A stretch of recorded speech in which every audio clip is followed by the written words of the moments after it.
Hi, ഞാൻ ഇന്നും വന്നിരിക്കുന്നത് സദ്യ സ്പെഷ്യൽ ഒരു റെസിപ്പി ആയിട്ടാണ്.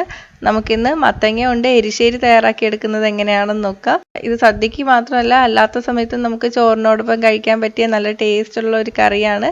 അപ്പം നമുക്ക് റെസിപ്പി നോക്കാം.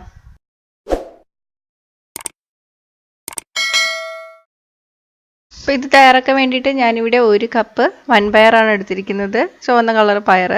ഇത് ഞാൻ വെള്ളത്തിലിട്ട് കുതിർത്തൊന്നും എടുത്തിട്ടില്ല. ഇനി ഇത് നമുക്ക് നന്നായിട്ട് വേവിച്ചെടുക്കാം. അപ്പോൾ നിങ്ങൾക്ക് സമയമുണ്ടെങ്കിൽ വെള്ളത്തിലിട്ടിട്ട് കുതിർത്തെടുക്കാം. അപ്പം ഞാൻ കഴുകിയിട്ട് കുക്കറിലോട്ട് ഇട്ട് കൊടുത്തിട്ടുണ്ട്.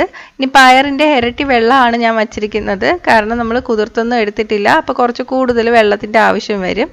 ഇനി ഇത് നമുക്ക് അടച്ചു വെച്ചിട്ട് 3-4 വിസിൽ വരുന്നവരെ വേവിച്ചെടുക്കാം. ഇപ്പോൾ വിസിലിൻ്റെ എണ്ണം നിങ്ങളുടെ കുക്കറിനനുസരിച്ചിട്ട് മാറ്റം വരും. ഇനി നമുക്ക് മത്തങ്ങ വേവിച്ചെടുക്കാം. ഞാനിവിടെ 2 കപ്പ് മത്തങ്ങ ആണ് എടുത്തിരിക്കുന്നത്. ഇതിലോട്ട് കുറച്ച് വെള്ളം ഒഴിച്ചു കൊടുക്കുക, ആവശ്യത്തിന് ഉപ്പിട്ട് കൊടുക്കുക, 1/2 ടീസ്പൂൺ മഞ്ഞൾപ്പൊടിയും ചേർത്ത് കൊടുക്കുക. ഇനി ഇത് അടച്ചു വെച്ചിട്ട് നന്നായിട്ട് വേവിച്ചെടുക്കാം.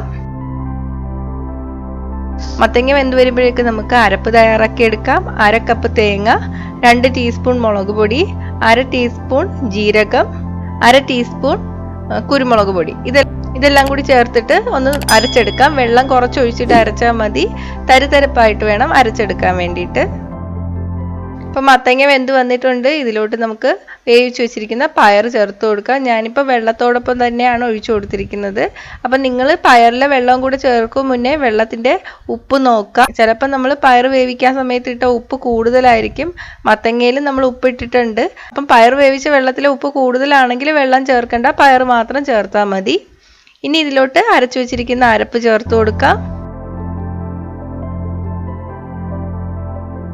ഇപ്പോൾ പയറും മത്തങ്ങയൊക്കെ ആവശ്യത്തിന് വെന്തിട്ടുണ്ട്. ഇനി ഇത് വെള്ളം വറ്റിച്ചെടുക്കണം. ഇലയിലാണ് വിളമ്പുന്നത്, അതുകൊണ്ട് നമ്മൾ കംപ്ലീറ്റ് വെള്ളം വറ്റിച്ച് തന്നെ എടുക്കണം.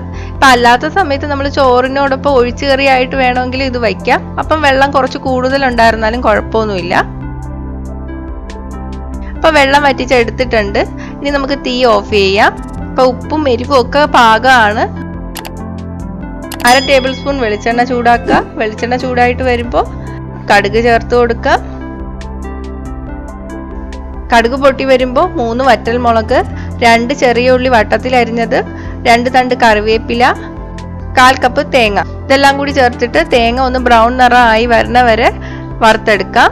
ചെറു തീയിലിട്ടിട്ട് വറുത്തെടുത്താൽ മതി.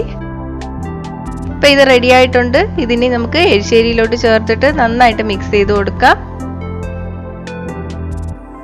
അപ്പം നമ്മുടെ എരിശ്ശേരി തയ്യാറായിട്ടുണ്ട്. നല്ല ടേസ്റ്റുള്ള കറിയാണ്. അപ്പം നമ്മൾ സദ്യക്ക് ഇലയിൽ വിളമ്പുന്നതുകൊണ്ടാണ് വെള്ളം ഇത്രയും കുറച്ച് വെച്ചത്. അല്ലാത്ത സമയത്ത് നമ്മൾ ചോറിന് വയ്ക്കുമ്പോൾ വെള്ളം ആവശ്യത്തിനനുസരിച്ചിട്ട് കൂട്ടിയാൽ ഒഴിച്ചു കറിയായിട്ടും എടുക്കാം. അപ്പോൾ ഇതൊന്ന് ട്രൈ ചെയ്ത് നോക്കുക. ട്രൈ ചെയ്തിട്ട് നിങ്ങളുടെ അഭിപ്രായം കമൻറ്റ് ചെയ്യുക. ഇഷ്ടമായെങ്കിൽ ലൈക്ക് ഷെയറും ചെയ്യുക, ഇഷ്ടപ്പെട്ടില്ലെങ്കിൽ ഡിസ്ലൈക്കും ചെയ്യുക. കൂടുതൽ റെസിപ്പികൾക്കായിട്ട് ചാനൽ ഇതുവരെ സബ്സ്ക്രൈബ് ചെയ്തിട്ടില്ലെങ്കിൽ സബ്സ്ക്രൈബ് ചെയ്യാൻ മറക്കല്ലേ.